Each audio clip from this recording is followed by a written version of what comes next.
artists, this is Mrs. RT, the art teacher from the Angelo School.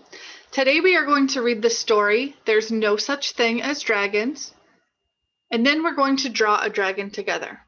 So I'm going to show you how to make one like this. It may look a little tricky at first, but we're just going to break it down into shapes and lines and get creative with the dragon. So this is our story, There's No Such Thing as Dragon. Billy Bixby was rather surprised when he woke up one morning and found a dragon in his room. It was a small dragon, about the size of a kitten. The dragon wagged its tail happily when Billy patted it on its head. I would be surprised too if I woke up and there was a little dragon in the room. Billy went downstairs to tell his mother. "There's no such thing as a dragon," said Billy's mother, and she said it like she meant it. Billy went back to his room and began to dress. The dragon came close to Billy and wagged its tail, but Billy didn't pat it on the head. If there's no such thing as something, it's silly to pat it on the head. Billy washed his face and hands and went down to breakfast. The dragon went along. It was bigger now, almost the size of a dog. Billy sat at the table, and the dragon sat on the table. This sort of thing was not usually permitted, but there wasn't much Billy's mother could do about it. She had already said there's no such thing as a dragon, and if there's no such thing, you can't tell it to get down off the table. Mother made some pancakes for Billy, but the dragon ate them all. Mother made some more, but the dragon ate those too. Mother kept making pancakes until she ran out of batter. Billy only got to eat one of them, but he said that's all he really wanted anyway. Billy went upstairs to brush his teeth. Mother started clearing the table.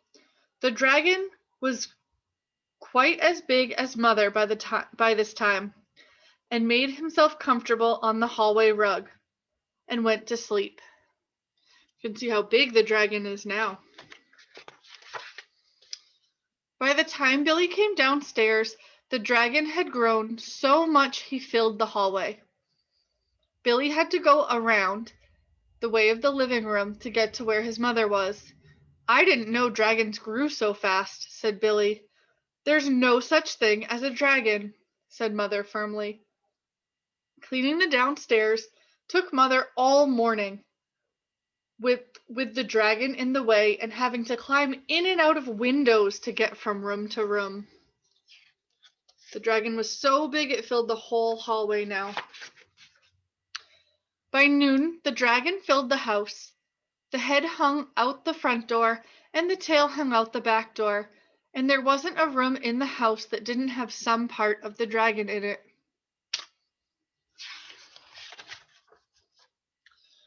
When the dragon woke up from his nap, he was hungry.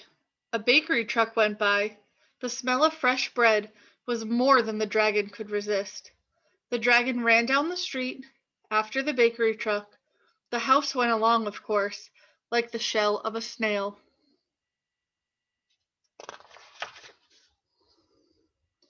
The mailman was just coming up the path with some mail for the Bixbys when their house rushed past him and headed down the street.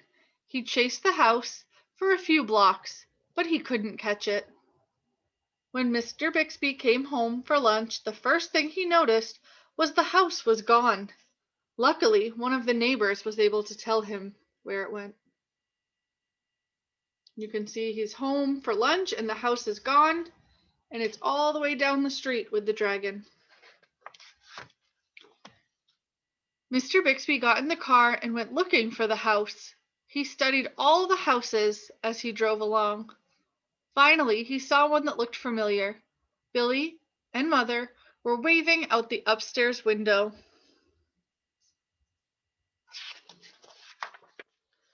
Mr. Bixby climbed over the dragon's head onto the porch roof and through the upstairs window. "How did this happen?" Mr. Bixby asked. It was the dragon, said Billy. There's no such thing, Mother started to say. There is a dragon, Billy insisted. It's very big. And Billy patted the dragon on the head. The dragon wagged its tail happily. Then, even faster than it had grown, the dragon started to get smaller. Soon it was kitten-sized again. I don't mind dragons this size, said Mother. Why did it grow so big? I'm not sure, said Billy, but I think it just wanted to be noticed. And that was our story. There's no such thing as a dragon. So now I'm going to show you how to draw one. I colored mine with red, orange, and yellow, just like the one in the story. But you can color yours any way you want. And I'm going to show you how I made one like this. So I held my paper vertically so that the long way goes top to bottom. And I started with the body of the dragon. I made a big oval.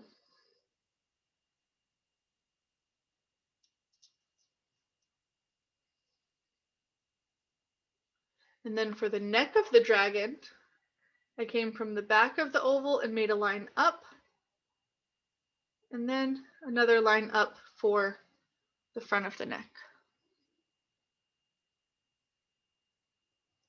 Then we'll do another oval for the shape of the face.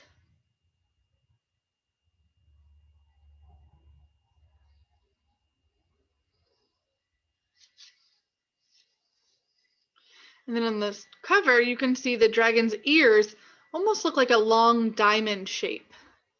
On this one, I made a really long, thin triangle. So you can make 2 long ears. Remember, if it looks different, that's fine. You just try your best and make your own creative dragon.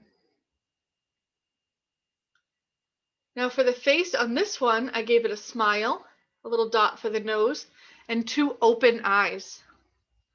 On the story, you can see on the front, when it's sleeping, the eyes look like a W shape. When it was really little, it just had a little dot for an eye.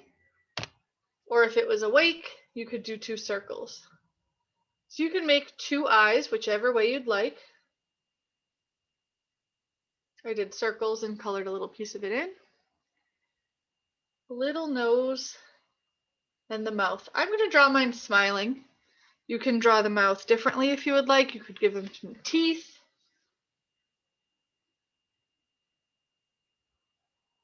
Now we're going to come down and do the legs towards the bottom. So we're going to start with 2 lines that come down and a curve that goes around for the foot.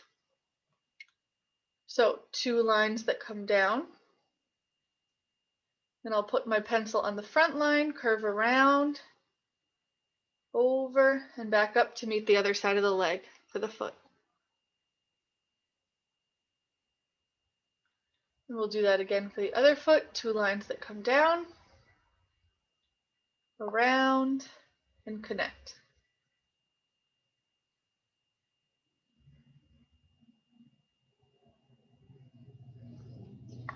And then for this one, I'll show you closer for the arms.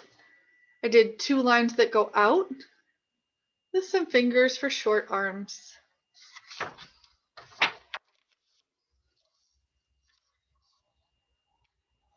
We can start with this one that will go over part of the body. 2 lines that come out. This little overlap here you can erase. And then the hands. Another one on the back, 2 lines that come out.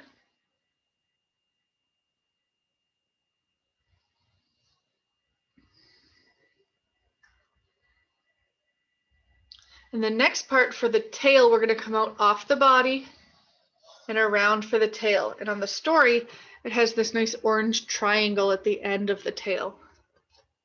So I will show you how I did it like this. So I come off the oval and curve around.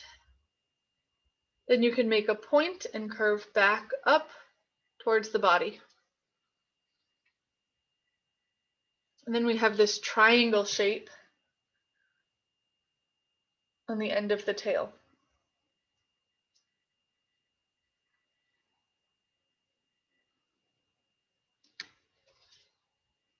And the dragon in the story has spikes all over its back. On this example, I made curved spikes from the top of the head all the way down the neck, the back, and around the tail. You could do curved lines like this one, or you could maybe do pointed spikes like a triangle. On this one, I'm going to make triangle spikes. So I'm going to make a zigzag line that goes all the way down the back and the tail. Some of them might be a little bigger, some might be smaller.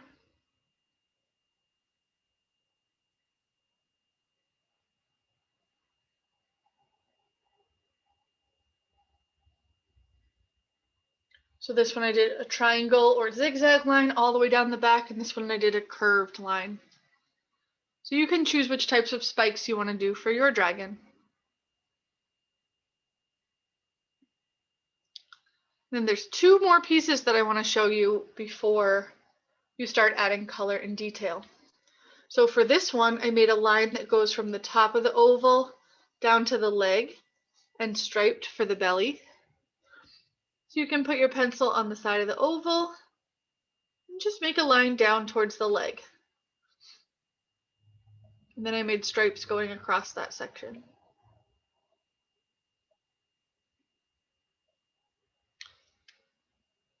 And then think about what the dragon might have on them, what texture they might be. I made it like scales. Can you think of another animal that might have scales? Maybe like a fish? So for this, I just made small curved lines over the whole body of the dragon.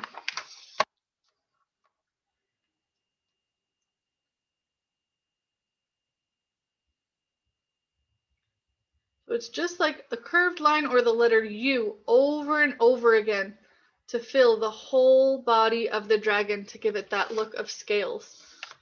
So I just made big curves like this and repeated it over and over again to fill the whole body.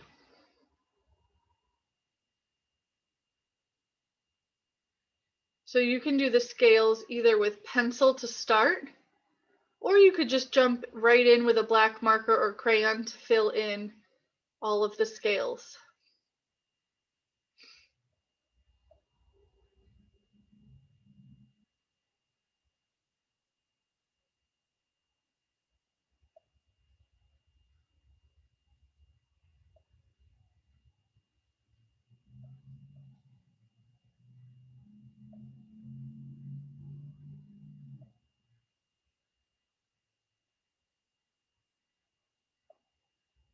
You can even bring that all around the tail and the legs, just like the dragon in the story. So now you can take some time, finish up the scales and the tail and the legs. When you're ready, you can start outlining your dragon in black marker or crayon if you have one, and then you can make it any color you want. I made it similar to the one in the story, but you could do it a different color if you want to change it up. And then think about what the background should be. You want to fill in all that space on your paper. So you can think about, do you want it in a house like this dragon on the story? Do you want it visiting the school or maybe a park? Is it outside or inside? So you can get creative and make a whole background for your dragon. I hope you had fun with this project with There's No Such Thing as a Dragon and our drawing, and stay creative. I can't wait to see what you make.